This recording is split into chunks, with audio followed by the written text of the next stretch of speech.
მოკლედ ეს კვების კონსულტანტები ყველაფერზე იძახიან, რომ ეს არ ჭამო, ის არ ჭამო და აბა რა ვქნათ, მარტო წვანილები ვჭამოთ და ვიბალახოთ და შივრებმა ვიაროთ. მოკლედ იყავით ბოლომდე ჩვენთან ერთად.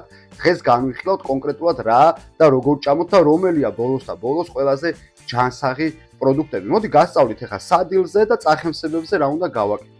სადილისთვის იდეალური პროდუქტებია ხორცეული, ინდაურის ხორცი, ქათმის ხორცი, საქონლის ხორცი, კურდღლის ხორცი, ასე შემდეგ, ჩაქაფულები, ხაშლამები, შემწვარი ხმოსწვადები, ასევე კარგია თევზი, ქინძმარში, რაც გრილში შემწვარი თევზი, ძალიან მაგარია კვერცხი, სოკო, ლობიო, ოსპი, მუხუდო, აიღე ამ პროდუქტებიდან რომელიმე უამრავი ჯანსაღი პროდუქტია, მოიმზადე ის სადილზე. თავარია ზეთში არ შეწვა, ჯანსაღად მოამზადე ან მოხარში ან გინდათ სადილი გაიკეთე ან გრილში შეწვი და მიაყოლე ბევრი ბოსტნეულის სალათი, რომ უჯრედისიც მიიღოს ორგანიზმმა. წახემსებების დროს ირჩევ მიიღოს სეზონური ხილი, ერთი მუჭი რამე თხილეული, მიწის თხილი, ნუში თხილი, სხვა მრავალი კიდე უამრავი თხილეულია, ან გინდათ სუბუქი დაბალპროცენტიანი რამე რძის ნაწარმი. უამრავი ჯანსაღი პროდუქტი არსებობს სამყაროში და საერთოდ არ არის აუცილებელი ტრანსცხიმებით და შაქრით გატენილი პროდუქტები ვჭამოთ და ჩვენი ორგანიზმი გავანადგუროს და